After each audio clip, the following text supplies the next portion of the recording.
It is a sad day for us here on the Kirby on Sports podcast.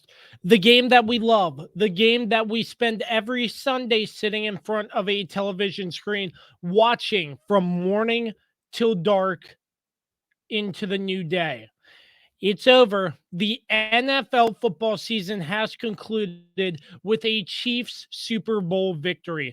We'll get into that matchup against the Eagles, along with a recap, not too deep in depth, but a pretty good recap of the entire NFL season, what our favorite memories were. And to wrap things up, we will give you the score breakdown from our playoff pick'em one last time. But first, before we begin this episode of the Kirby on Sports podcast, we would love to thank our sponsors as always: PM Plus Reserves, Shenandoah Primitives, Dr. Dave Leadership Corporation, Mark Francis with Icon Real Estate, Barrett Pest and Termite Services, Shenandoah Music, and Mark Lynch with Guild Mortgage. It's time for another edition of the Kirby on Sports podcast to put a bow on top of a very great year of NFL football coverage. It all comes your way next. Stay tuned.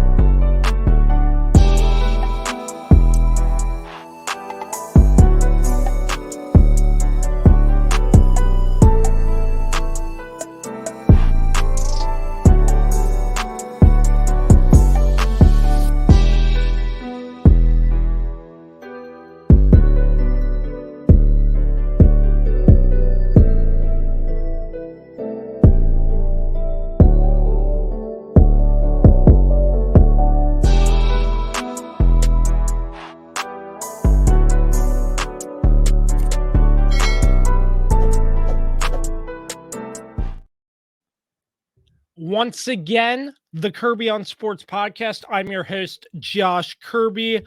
It's the end of a day as the end of the NFL season has come. It is now towards our off season, but we're going to wrap this up with a bow on top because it was such an amazing NFL football season. And we'll get into that plus a full recap of the Super Bowl. Not wasting any more time. Dan, unfortunately, cannot be with us, but we have the Swiss Army knife, Carlos Martinez. Good evening, my friend. Hello. How you feeling? Just normal. I mean, nothing new's happened. You see that Super Bowl parade. Patrick Mahomes was like, man, they called this our rebuilding year. We're the Super Bowl champs for our rebuilding year. I'm not coming on here. I'm not going to brag. I'm not going to be grandiose. I'm going to be mild-mannered. I'm not going to... Screw that.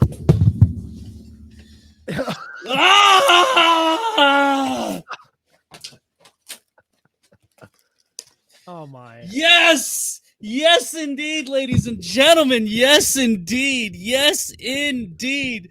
The Chiefs are back on top of the mountain the way the NFL should be. Wow, my mic is not holding its position right now. There we go. But let's celebrate. Let the confetti fly. Yes. Yes. Oh. Let the confetti fly. Let it fly. Yes, indeed. Oh, my. Hey. Well, cry, Eagles, cry, my boy. They're sitting here making excuses all week, but guess what? It doesn't change the fact that we're the champions, baby. Let's go. I thought this was a rebuilding year, though. No, it was never a rebuilding year. Only for you stooges who didn't believe, thought that it was a rebuilding year.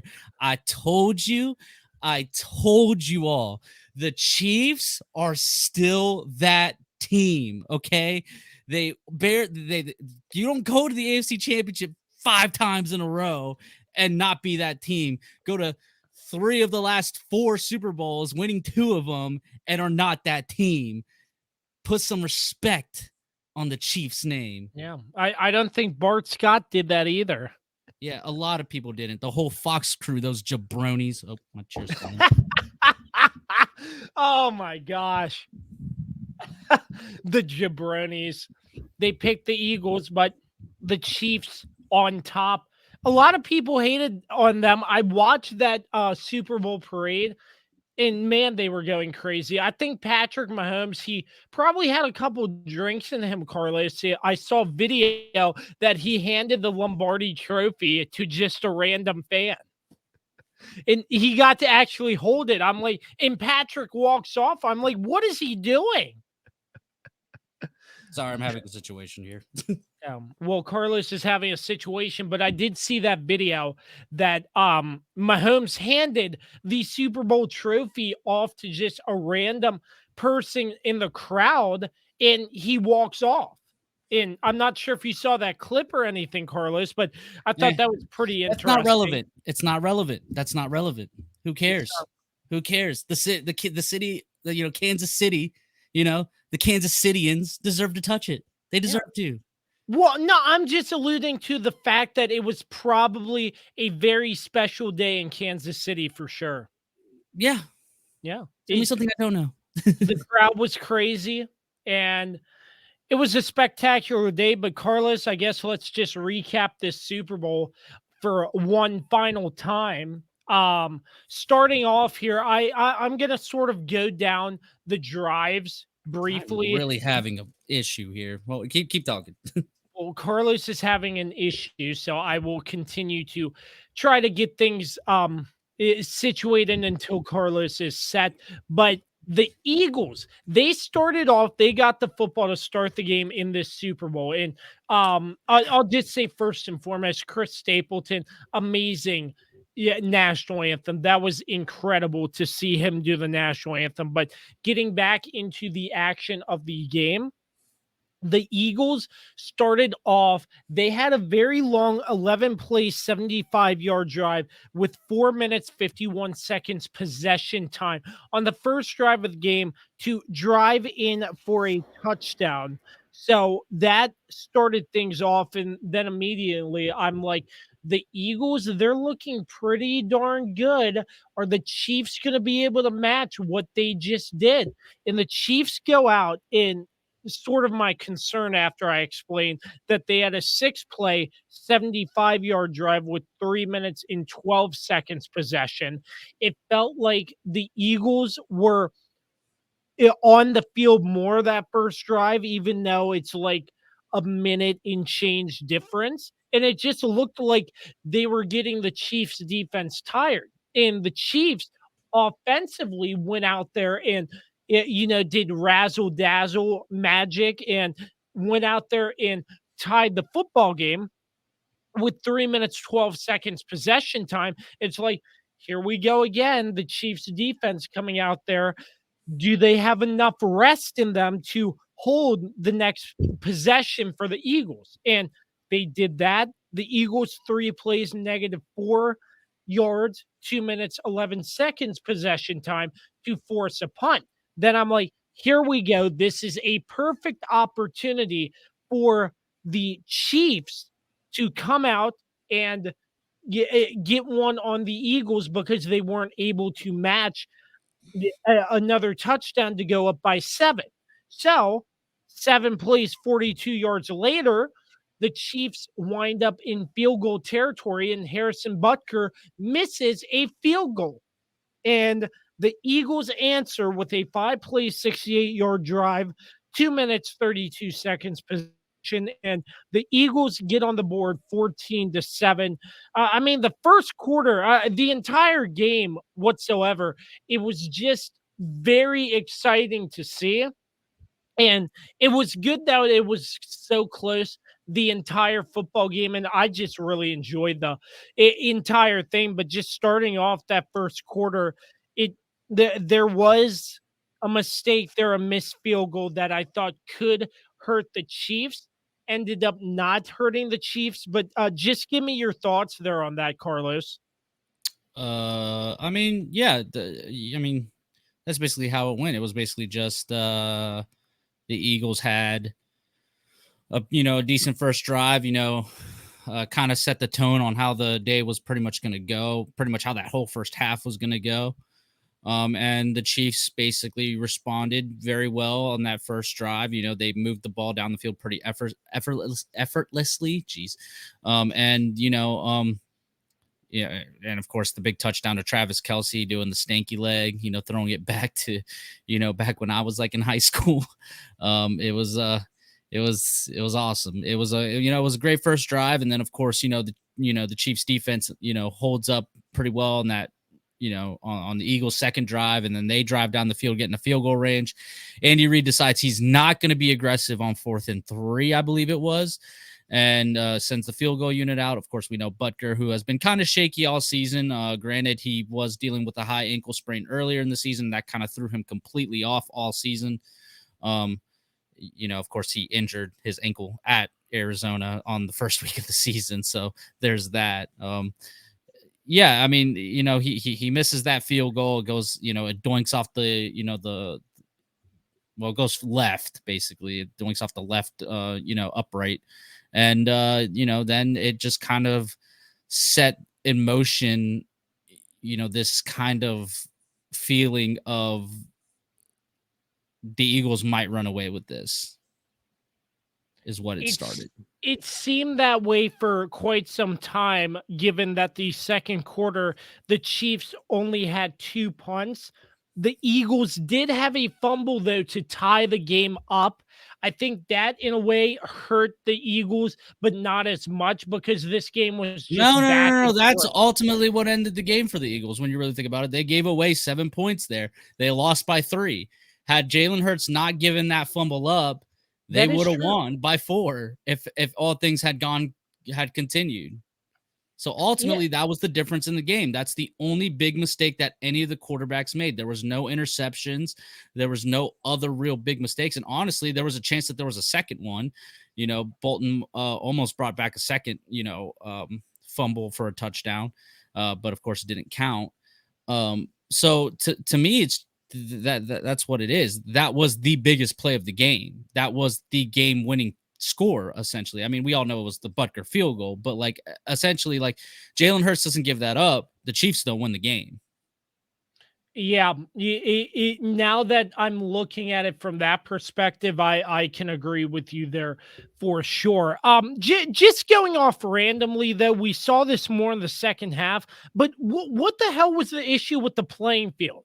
Jalen Hurts had to change his cleats. Everybody was slipping and sliding. The problem was, here's the issue, is that, at least this is what from everything that I've seen, okay, is that because Arizona's got one of those stadiums that you can roll the grass out and all that stuff, they decided to try and regrow the grass for the Super Bowl. The problem is, when you do that, you cannot grow grass in 2 weeks, okay, because they essentially started doing this around or after the championship games is when they begun to redo that whole entire field. The thing is that there's not enough root structure, is everything that I've seen, talking about the field, is that the reason why it was so slippery is because the grass was not allowed to really cement its roots into the ground. It's very shallow. They didn't get any deep, strong, good roots that it's going to hold and not give so easily. That's what the problem was with the field. And then on top of that, they put on the paint and all that stuff, and it made it a little more slick. So, because you saw the main parts of the field where people were slipping were where the Super Bowl logo was or the NFL logo was. That's where people were mostly slipping at.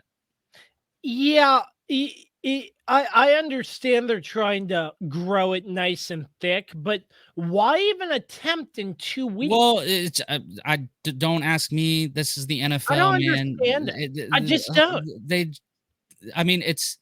Let's think about it. Last year, they were in a turf stadium.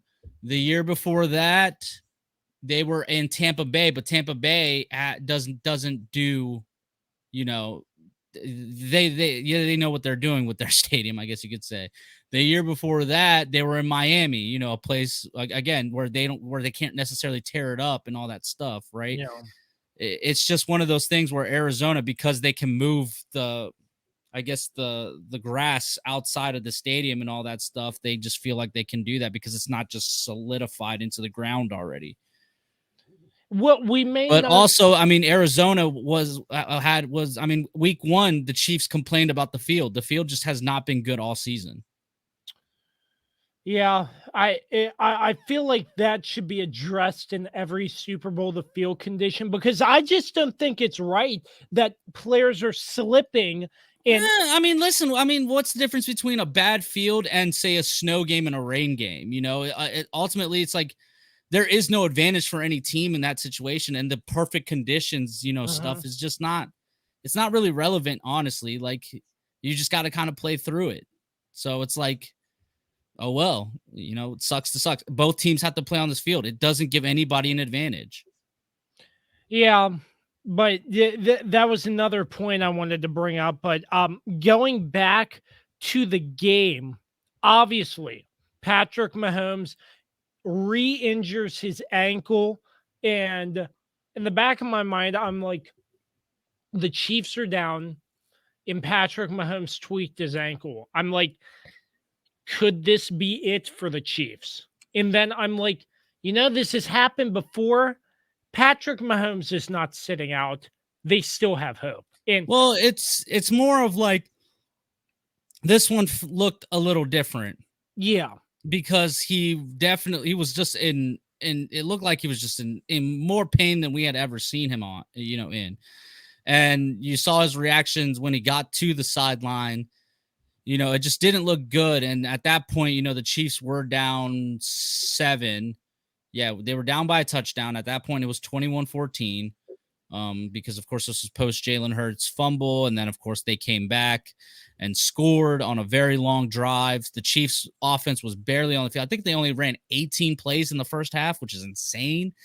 You know, and the Chiefs defense at that point was exhausted because they had been on the, you know, because they them scoring on defense was to their detriment in a way because they didn't get a break. You know, they didn't get time to get off the field. They immediately had to get back on and try to stop this Eagles offense again. But yeah, so Mahomes comes out and goes for a little scramble, gets tackled. It didn't necessarily look like it was a bad twist or anything like that. I didn't necessarily see anything terrible or egregious that, the defender did. But it was just enough to tweak it. And from people, from other NFL players who have had high ankle sprains, from everything that they've said, is that that this happens, that like, when you got that, ankle sprain, that like you'll get hit and like it'll sting really, really bad.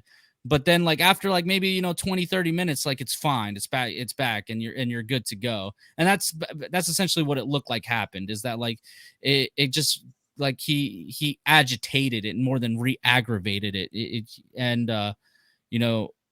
He just needed, just time, and which obviously he had plenty of, because that was the last time he saw the field until the start of the second half. So he had enough time for that ankle to kind of calm down, and for him to just kind of like stretch it out and keep it moving. Well, it looked like there were points where Mahomes was like hobbling, sort of favoring that ankle, but that didn't stop him from making those pretty I impressive mean, runs. Kirby, we saw him like we already saw this, No, like that's the I thing. understand. We've seen it all playoffs, so it's just like we don't have to keep pointing it out. No, what I'm trying to say is, like, if that was me and I tweaked my ankle, I couldn't run like Yeah, the well, way that's because you're Mahomes not was doing. Patrick Mahomes. He's one of one. We Yeah, all he's know one this. of He's an one. alien, my dude. He's an alien. And from this point moving forward, is it a bad idea to bet against Patrick Mahomes and the Chiefs? I mean, if you were already betting against him, you're a stooge. I don't know why anybody would bet against him. I mean, again, this is the guy who scored in 13 seconds against the Bills. Yeah. Like, sure, he came up short against the Bengals a couple times, but I mean, it's like, why would you bet against this man? That's what I didn't understand about everybody, is why was everybody not factoring in the Mahomes factor? I understand that he was on a hurt ankle, but like he had 2 weeks to heal up. Come on, like let's use common sense here. Absolutely. So going through the third quarter, 10 play, 75-yard drive for the Chiefs to give them a touchdown. Eagles leading, matching back with a field goal, 17 plays, 60 yards, then a Chiefs touchdown to go up by one, 9 plays, 75 yards. And then it's the fourth quarter, an Eagles short, quick punt, a touchdown, a 3 play, 5 yard touchdown, because Kadarius Toney, he like switched directions, went back the other way on a huge punt return for the Chiefs. I feel like that just was a huge momentum build as well for this Chiefs team, having the short field to work with, an easy touchdown, and and then the Eagles come back after that to tie it up, 8 plays, 75 yards. But in the end, the Chiefs had the football last. And I heard a lot of people, including my family members, say this game might come down to who has the football last.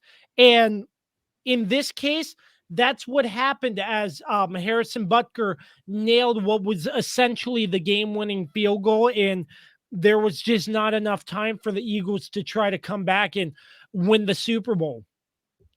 Yeah, you're kind of yada yadaing over things. We have to go back. Okay. So obviously we go into halftime. It's 24-10. It's looking like the Eagles might run away with it. It actually started looking like, and obviously we're not sure, okay, how is Patrick Mahomes' ankle at this point?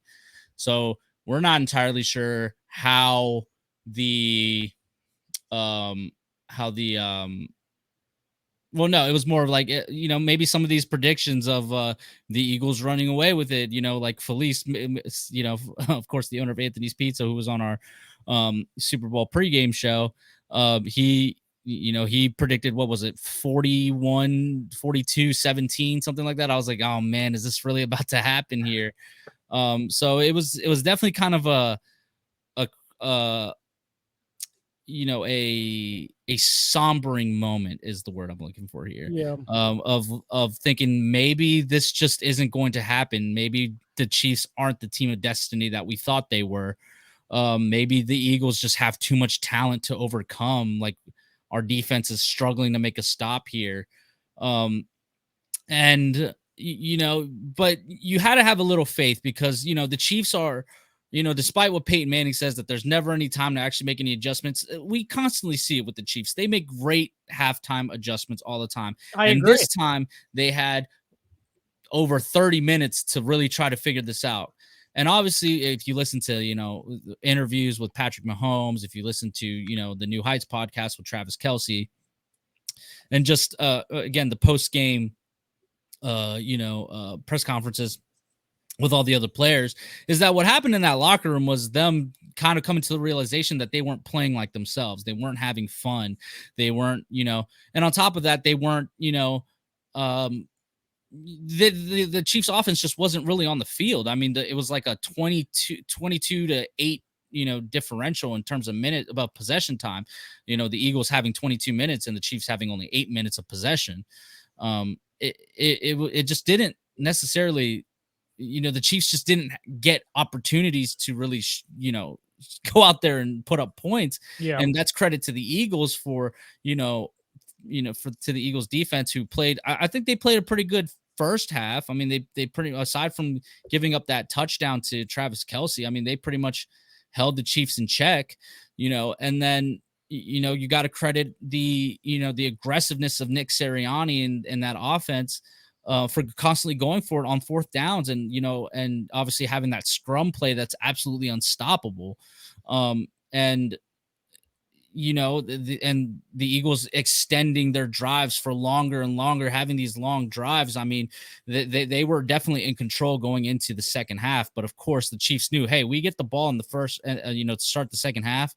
Like, let's go. Like, we can quickly change this around. That was our worst half of football in a while, and we're only down by 10. We score, we're down by 3. and we just got to keep going. Like we know we're better than this team, and that's what happened. They came out and they started playing for each other. They started playing for, they started having fun. They started doing what they do. They come out and they, who was it that scored? Pacheco scores on that first drive coming out. And, it's all of a sudden it's 21-24. The pressure's on the Eagles. And, then of course I can't remember. Did they make the stop on the next drive, or did the Eagles score? I believe they made the stop. No. The Eagles came down, kicked the field goal. Yes, that's right. Kicked the field goal. Yes. And then gave, at that point, it's only a 6-point game. Is it a 6-point game? No. Yeah. Because then it was 27-21. Yeah. And then that's when the Chiefs came down, scored on that beautiful, well designed play with Kadarius Toney, of him going in motion. You see the that was smart. You see the defenders. You see the defenders. Communicate, think that he's going to go across the field. They quickly snap the ball during that communication, and it just completely breaks down because, Kadarius Toney basically hides behind Travis Kelce. And of course, they're going to focus on Travis Kelce here. They double Travis Kelce, leave Kadarius Toney wide open, and he goes and he basically walks in for the touchdown, of course, to, the chagrin of all Giants fans out there in the world, because of course they had this dude on their roster, but of course, and it's not like he didn't have health. He was struggling to, with some health stuff over here in Kansas City, but he made it to the Super Bowl, and then of course, they, at that point they're up by 1. It's 28, 20-27. I'm sitting there thinking, oh my God, is my score prediction going to hit here? And they kick it. The Eagles get it. The Eagles don't do anything with it. They quickly punt the ball. Kadarius Toney has that fantastic return, like as you alluded to, where, he's going towards one side. They try to tackle him. He bounces off the tackler and then, starts going, brings it across the field to the other side. And he's just got a wall of Chiefs, players, blocking for him, and almost scores. Of course, it gets down to the 5, like you alluded to. And, and then the crazy part is it looks like the play was very identical, but it turns out that's touchdown to Sky Moore's first NFL touchdown, which is insane. It turns out that was a busted play, and they showed it on Inside the NFL, how that on the sideline, Andy Reid was trying to call a timeout before that touchdown play happened. Patrick Mahomes realized they were in the wrong formation, so he just called motion over to Sky Moore, and Sky Moore basically did the same thing, pretended like he's going in motion. He's going to cut across the field, which is something the Chiefs looked like they had done all season, and you could tell the Eagles defense had prepared for that. They did the same thing. They communicated to shift over, and while they're communicating to shift over, the Chiefs snap the ball, run the play, Sky Moore wide open for the touchdown on the other side. It was not the same play. It was a broken play that Patrick Mahomes kind of audibled into. And of course, at that point, the Chiefs are up 35-27. And I'm just like, oh my God, my final score prediction has hit. And I'm like, oh man. But then you look at the clock, there's like 10 minutes left. I'm like, oh, it's not going to hold. It's not going to stand.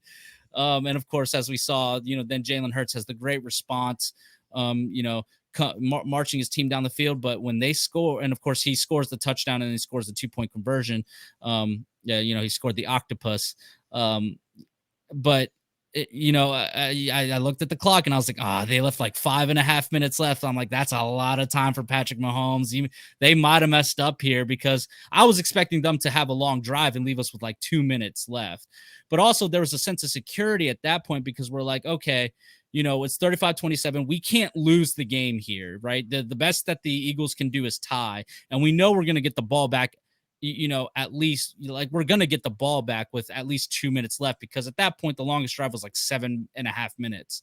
So we knew that we were going to get at least 3 to 2 minutes left for Patrick Mahomes to kind of do what he needed to do. And of course, I think the biggest play of the game, aside from, of course, the fumble, I think it was that Patrick Mahomes scramble that he had, where he just outran the whole entire defense.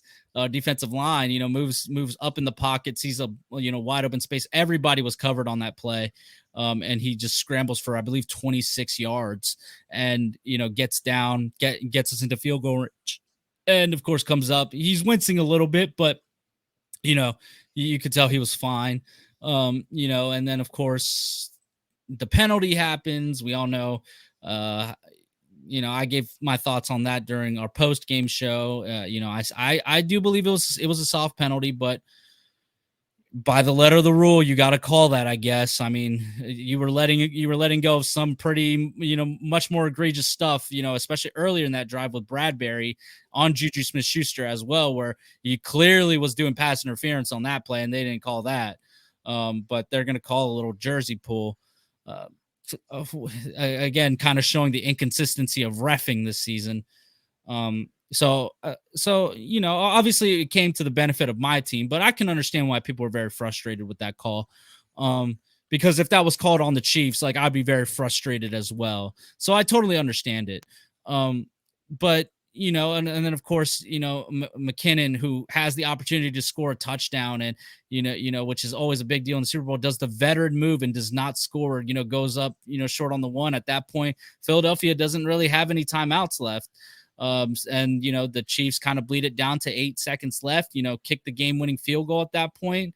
And then, of course, it gives Jalen Hurts one last chance. And people saying that like he didn't have the arm strength at that point. He slipped. Jalen Hurts slipped on that Hail Mary. You can see it. He slipped. And of course that was game. And the Chiefs, world champions again.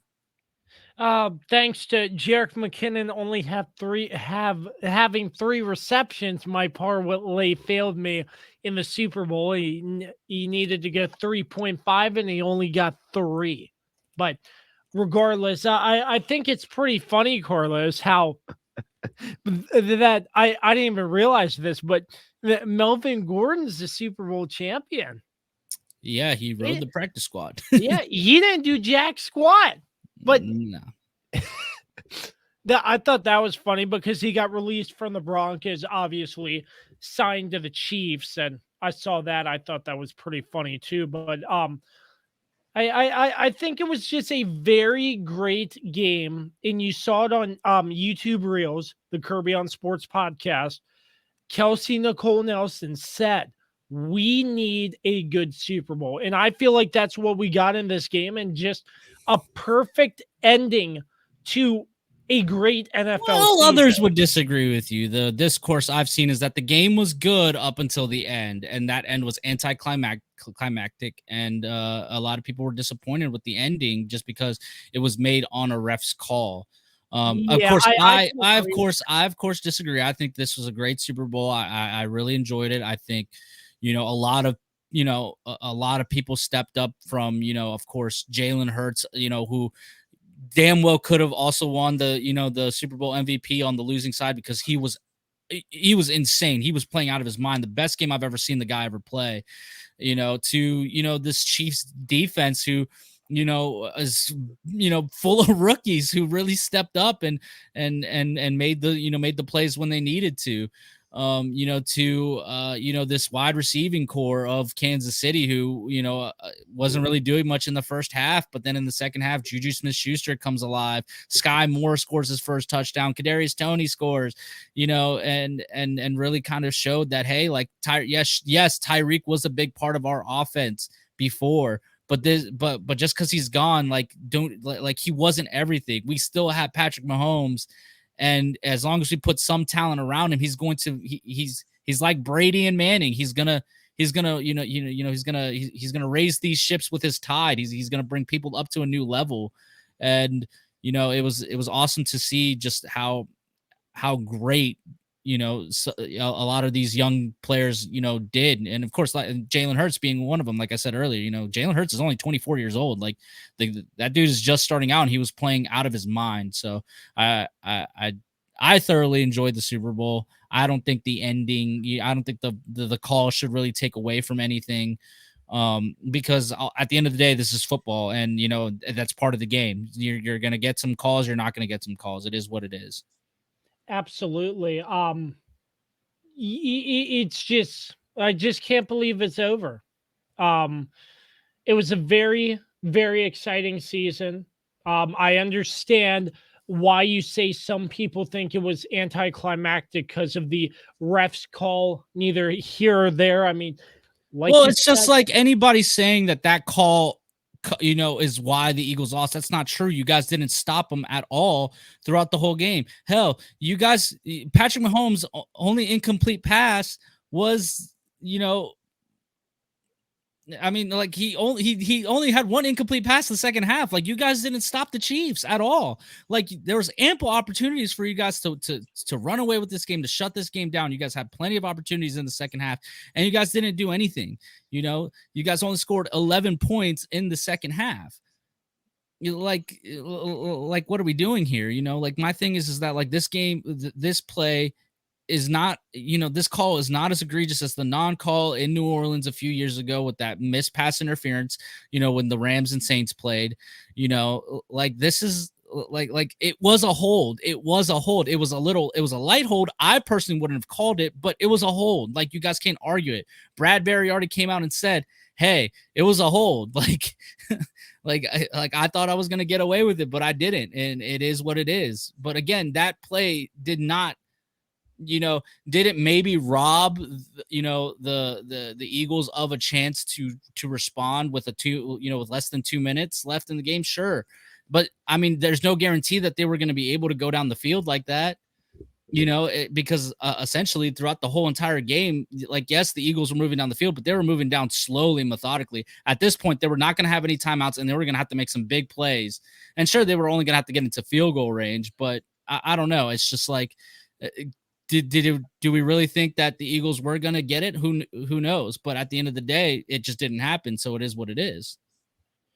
absolutely. Yeah, I know we've been talking a lot about the Chiefs and how the Eagles only put up that many number of points in the second half, but I mean, this Eagles team showed a lot of heart, and I don't want to take anything away from the Eagles because they had a very great performance, and I just feel like they're fine. Offensively, they had a great performance. Defensively, they really struggled. I They agree with that because really, really, really struggled. they And didn't sack Mahomes once, I don't think. no, they got 0 sacks. Put it on a t-shirt, and we did. And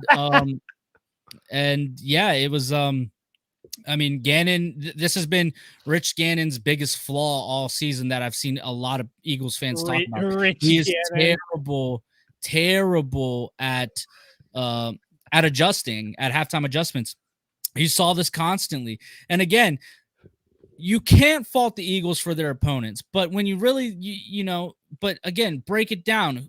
They did not, who was the last great quarterback they played before Patrick Mahomes? It was Dak Prescott. What did Dak Prescott do? Dak Prescott lit that team up, and sure. And again, there was no Jalen Hurts in that game, but nobody on that defense was injured. So they had everybody there, and they could not stop the Dallas offense. And that's why I had a lot of faith in this Chiefs offense, because I'm just like, man, like if our offense, who's basically just CeeDee Lamb, Tony Pollard, was put up that many points against this defense, how much can Patrick Mahomes put up? And we saw Patrick Mahomes lit them up in the second half, carved them up left and right. These guys couldn't get anywhere close to the ball. There was no pass breakups, nothing like that. They had nothing for Patrick Mahomes. Again, he only had one incompletion in the second half. So once he got going, that was it. That was game. Yeah, I agree with that. Yeah, I'm not sure what the Eagles are going to do now because their offensive coordinator, Shane Steichen, just got a head coaching job in Indianapolis, and Jonathan Gannon just took the head coaching job in Arizona. Yeah, Arizona, really, really great hire there. Yeah, you're going to get the guy who got completely exposed at the Super Bowl. Yes, that's the guy you want. Yeah. I mean, and here's Eric Bieniemy. It's just not getting the fact that he has still not gotten shot. a head coaching job. It came out today. The only team that interviewed him for a head coaching job was the Indianapolis Colts, and yet they give it to the Super Bowl losing, offensive coordinator. Yet this guy's got 2 rings, sitting on his, mantle. It's insane. It's absolutely insane that Eric Bieniemy still can't get a shot at a head coaching job. And just because, the feeling is that it's Andy Reid's offense and not his. But in reality, it's Eric Bieniemy's offense. Andy Reid calls some plays, but Eric Bieniemy also calls plays too. It's been admitted by Andy Reid and by Patrick Mahomes, and the fact that they're still holding this against him shows that it's just not. This whole thing is just BS, and that they're just like giving jobs to people who don't necessarily deserve it. What have these two guys really accomplished? They had one good season in Philadelphia, and you get a head coaching job.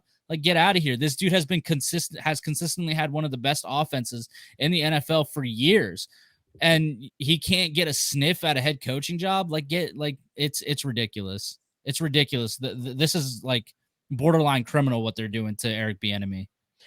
Yeah, I mean, I obviously he should be getting more looks at teams, in my opinion. I'm not sure why, but it's ridiculous. Like you're saying, he's currently in Ashburn as we're recording, somewhere around DC, meeting with Ron Rivera. Not sure how that's gonna go, but I mean, I think he will take another OC job. We talked about this earlier, and I agree with your sentiments here, Carlos, that he will take another OC job to sort of prove a point. Well, it's to shout the doubters up about that, right? That. It's to prove that it's not Andy Reid. This is not why I'm successful, right? That that I can do this on my own too. Because clearly that's what's being held against him is, oh, Andy Reid is the actual play caller. You just install the game plan. That's it, right? But Andy Reid is the reason why you guys are successful, which is not true. We all know this is not true. Anybody who actually follows the Chiefs understands this. But clearly, these NFL owners just don't see that for some odd reason, and they're making him jump over all these hoops that doesn't make sense. Again, this guy has 2 Super Bowls on his mantle. He's he's been in charge of this offense to 3 Super Bowls. I'm getting 5 AFC Championship games. 3 Super Bowls in the last 4 years. I don't understand how these jabronis in Philadelphia have one good season and both of them get head coaching jobs over a guy who's been doing it consistently for the past 5 seasons. It's insane. It's insane, and it's like there's got to be something wrong here, and obviously there might be an obvious thing, right? But we don't really want to discuss it too much here, but it's just BS that he has to jump through so many more hoops to get to the position that he's dreamt of. I agree. I completely agree. But I'm not sure. Did I miss anything in terms of recapping this exciting Super Bowl, Carlos? Well, obviously it was heartbreaking, seeing, Jason Kelce, lose that because I really love too. Yeah, I really love Jason Kelce. Despite him being, an Eagle, it's really hard to hate the guy, and you really can't hate the guy. And seeing that moment between him and Travis was awesome. Seeing, their mom, seeing both sides of, her coming to console Jason and then celebrating with Travis, was awesome. Obviously, the celebrations afterwards were awesome. They were so cool. It was just so awesome to really because when the Chiefs won in 2019, I wasn't really necessarily that invested in the Chiefs, right? I liked them, but I wasn't the way I am now, where yeah, I'm definitely a fan. So to actually experience this, this round of celebrations, this Super Bowl, with Chiefs Kingdom and all that, it was awesome. It was cool. Rewinding to the beginning of the game, Carlos, we're getting a little bit off topic here, but it's, of course, typical Philly faithful to boo the Walter Payton Man of the Year and Dak Prescott. Well, they got what they deserved. Again, Philly fans are, it's man, I'm everybody hates on Dallas fans, and I get it. We can be obnoxious, but we're not downright rude like that. Guys, I understand he's the Dallas Cowboys quarterback and all that, but it's the Walter Payton Man of the Year award. It's because he's did something good. Like he's Yeah. doing something good for the community, and you're gonna boo him like that. Like the football gods gave them what they deserved. And again, I really despise Philly fans. They're the worst. Like they're the worst. They're the scum of the earth. Honestly, like to be completely honest, like Philly fans are, I think, the worst fan base ever because they're just obnoxious just to be obnoxious and rude. And it's just like, hey man, like like again, like the Chiefs win the Super Bowl. What do the Chiefs fans do? They have donated like, I think it's like $80,000 to Jason Kelsey's, foundation, you know. But would Philly fans do that? No, they'd be out here fucking. Or I'm sorry, excuse my French. They'd be out here, bragging and being, peacocking and rubbing it in everybody's face, and it's just like, yeah, that's why nobody was rooting for you in the Super Bowl. Like, sure, like they were picking you, but let's be honest, nobody wanted Philly to win this Super Bowl because everybody knew that they were going to be insufferable as a fan base had they won. Yeah, I agree. I agree 100%. I'm getting my shots off today. Yeah, good content to put into some YouTube Reels, a new function here on our streaming platform we're using. But for some reason, the ad spots are not working. But once again, would like to take this opportunity to thank some of our sponsors, PM Plus Reserves, for all your reserve study needs in the DC metro area. www.pmplusreserves.com, and check out Shenandoah Primitives. They build custom, unique furniture out of recycled barnwood. They deliver such a great product. Once again, Shenandoah Primitives at www.shenandoahprimitives.com. They do great work over there as well.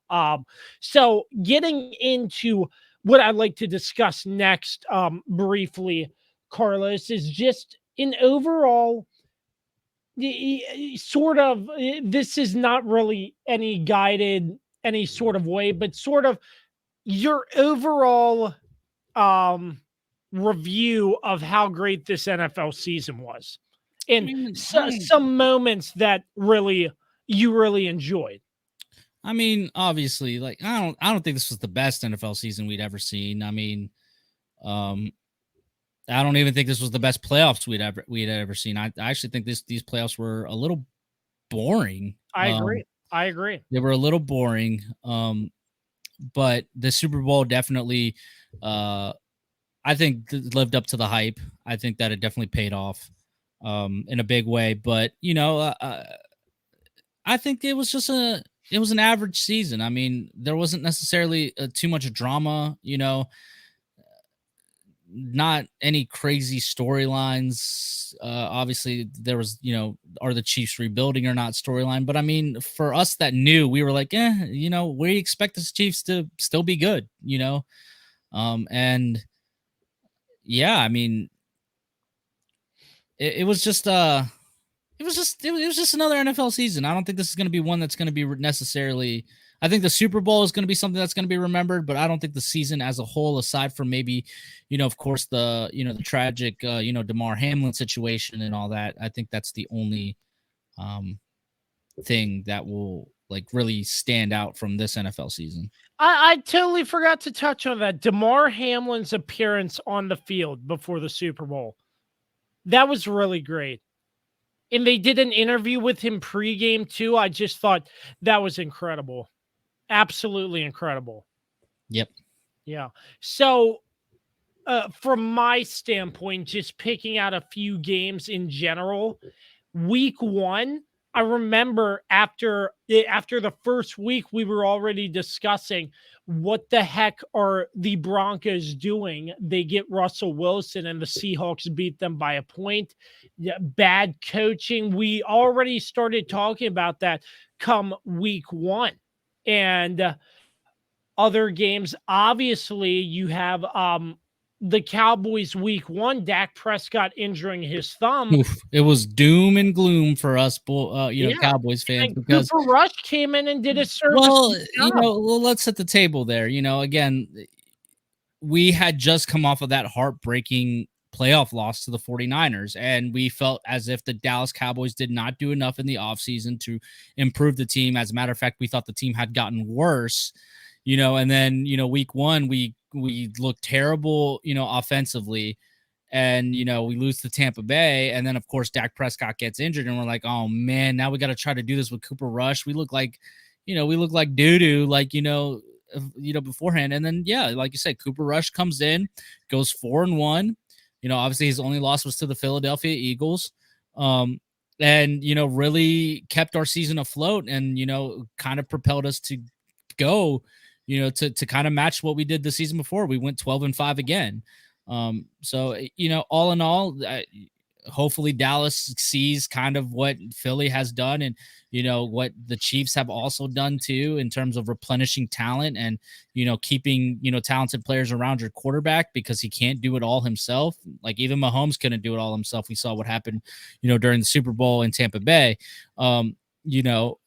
And hopefully they learn and, they decide to really make a big effort this offseason to try to get us into at least the NFC Championship game and continue the progress that we've seen on the team.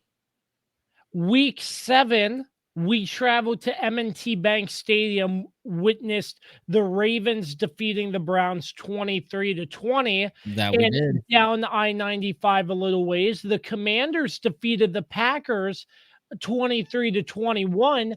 That was obviously when Carson Wentz was injured with his index finger thumb, one of those extremities, and Taylor Heineke comes back in, does what he does best. But just going back to week 7, that was again a lot of fun doing that in person, the 3-man booth. And yep, our annual going to an NFL game trip. Of course, we went to FedEx the year before to see the Commanders and Chiefs, and then of course this year we gave Dan, the Ravens Browns. Now you guys owe me, and we have to go to Arrowhead. We have to go to Arrowhead. We have to. Yeah.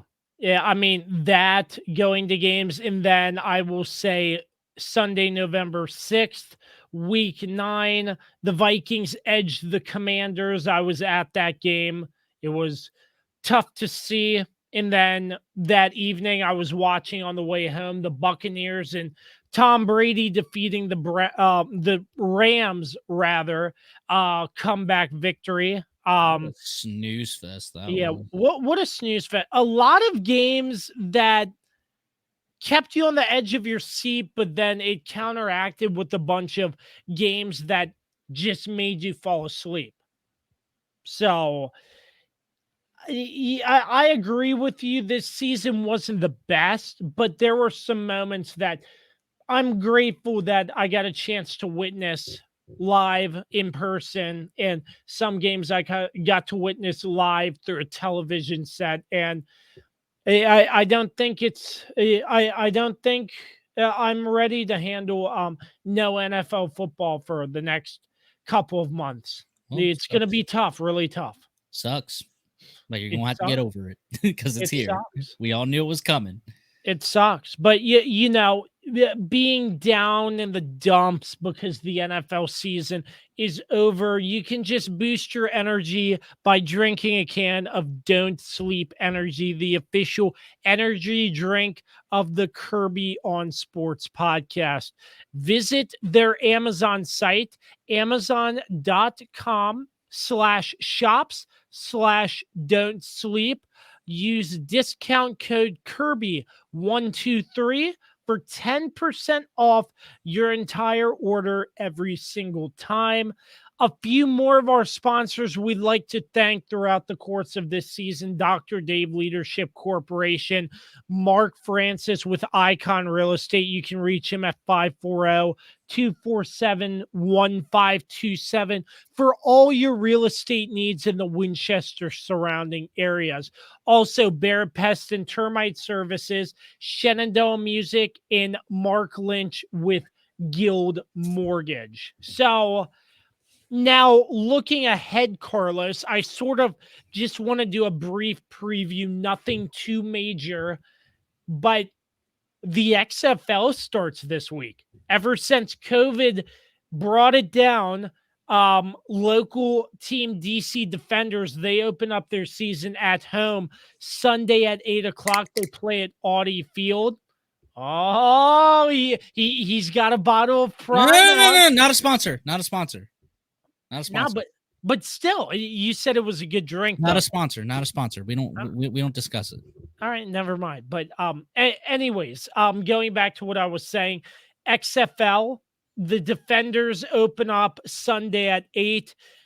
I'm not sure. Do we think the XFL is going to be worth watching again? Because I know the first time it was really fun and really entertaining, and especially fans at Audi Field doing the beer snake. I mean, we'll see. We'll see what happens. I mean, they got to really try to recapture what they, recapture it. It won't be easy. Again, I think it's also a little too soon.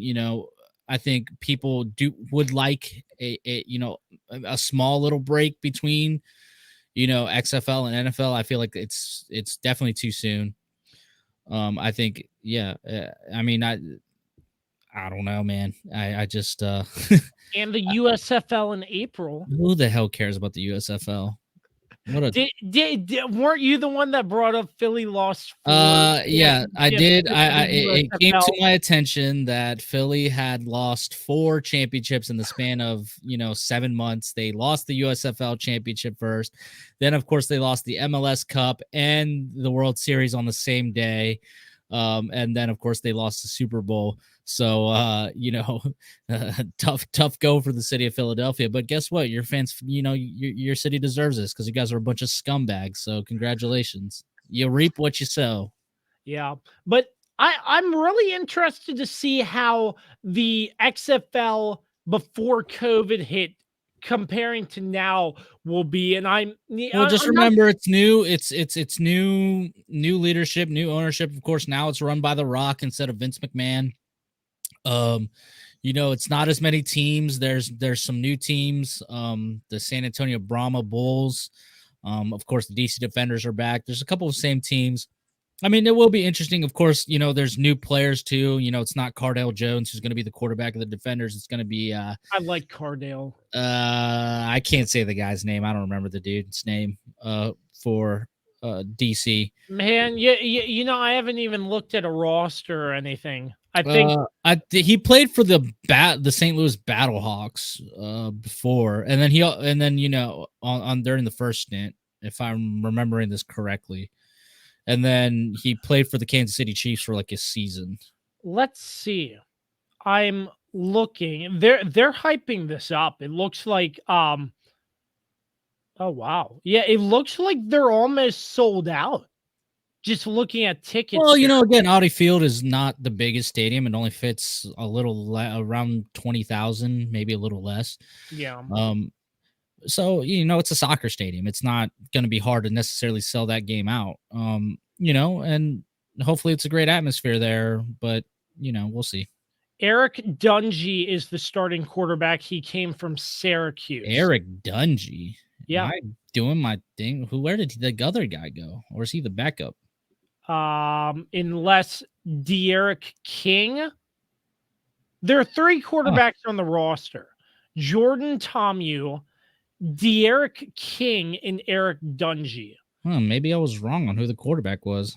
Interesting. Well, I'm just scrolling down this list. I don't think there's. I remember Dungy, and I remember seeing his highlights from Syracuse because I did look the guy up.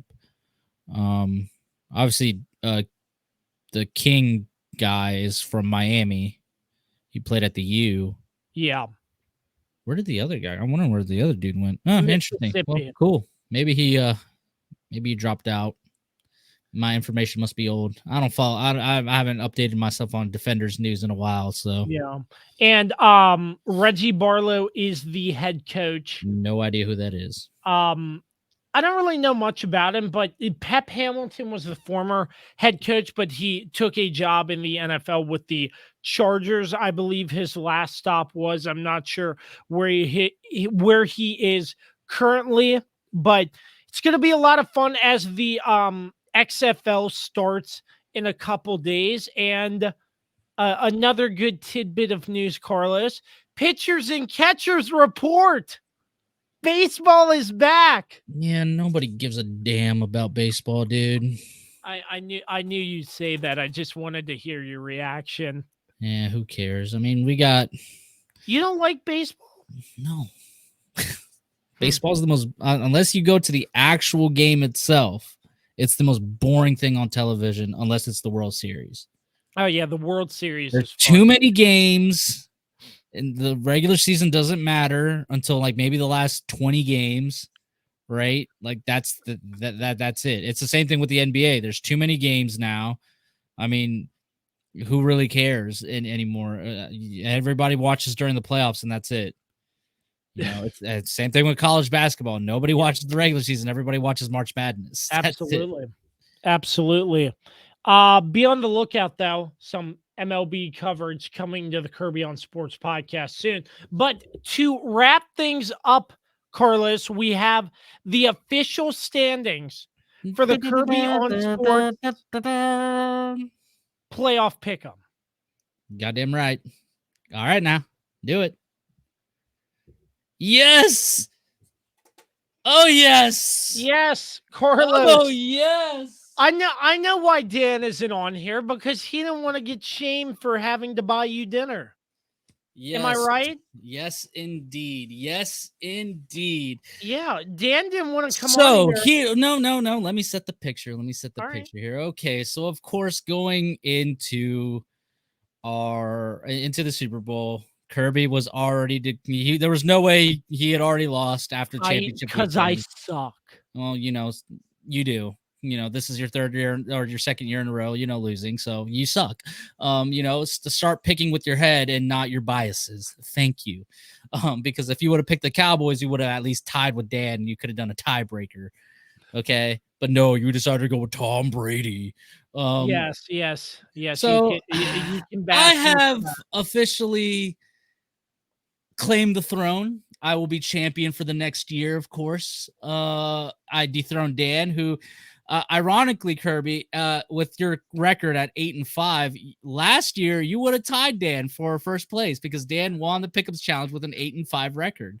I, of course, went 7-6, and then you went 6-7. You went below 500. This time you got above 500, so we're making some progress. Hooray! You still lost, and now you have to eat 48 pancakes in 24 hours. Yes. We do have to discuss that a little bit. We have to figure out the timing of that because now that I think about it, it doesn't really make a lot of sense. But we got to figure it out.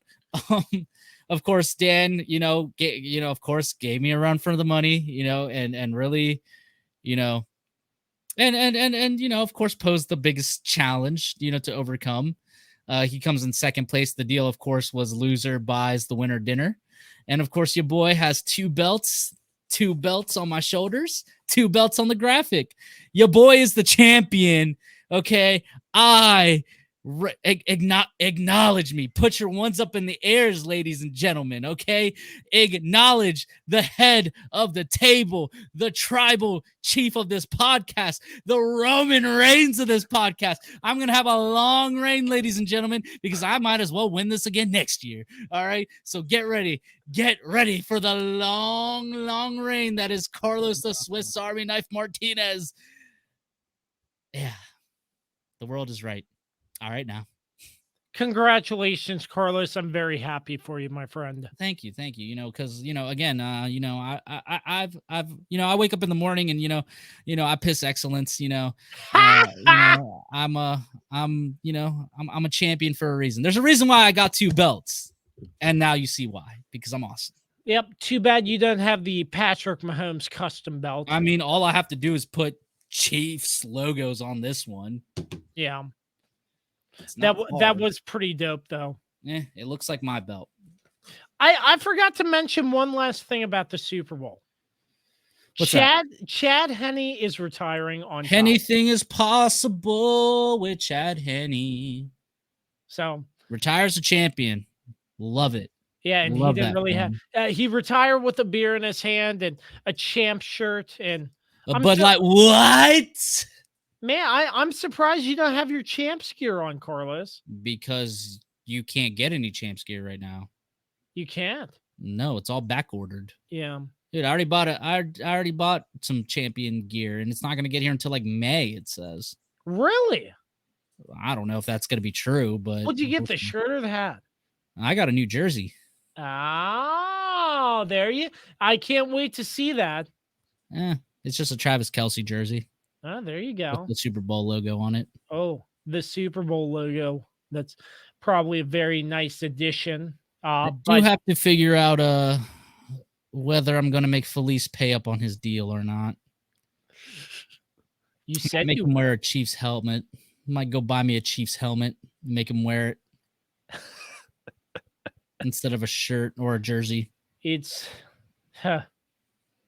well, Carlos, in closing, I know Dan's not on here, but it's been a blast doing this season with you, and it's been a lot of fun. And what a great way to sort of put a bow on this NFL season by doing the Super Bowl recap with you, my friend. Always a pleasure. Yeah, man. Another season down. We'll see. We'll see what happens next year. Another season down, indeed. We're going to Arrowhead. I don't give a damn what you both do. We're going to Arrowhead. You guys owe me this. You owe me this. That's a long as your ways champion. away. As your champion, we're going to Arrowhead. Well, a bow has been wrapped on this NFL season. It's been one hell of a ride. I can't thank Dan Dembski and Carlos Martinez enough for everything they have given to this podcast over the course of the past couple of months as we look to continue things in a slightly different direction as there is no more NFL football. Once again, Kirby, it's fine. In a couple months, we'll be doing draft coverage. And guess where the draft is this year? It's in Kansas City, boys.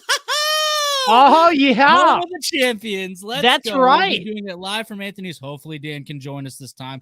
I'm not going to hold him to it, but, we'll see. That's right. That is right indeed. But thank you to all of our sponsors once again. PM Plus Reserves, Shenandoah Primitives, Dr. Dave Leadership Corporation, Mark Francis with Icon Real Estate, Barrett Pest and Termite Services, Shenandoah Music, and Mark Lynch with Guild Mortgage. Without our sponsors, the Kirby on Sports podcast would not be where it is today. Make sure you check out the podcast on all streaming platforms and all social media platforms, along with www.kirbyonsports.com. For Dan Dembski throughout the course of this past season, Carlos Martinez, who joined me. Champion. Yes, the champion. I am Josh Kirby. Until the next time you hear us or see us. And the No. Hold on. Before we do that one, first off, we have to do the actual call that they do in the locker room. How about those Chiefs? And now we can do it. And the home of the Chiefs. The Chiefs, Super Bowl champions. That wraps up another edition of the Kirby on Sports podcast. We'll catch you next time. Peace out.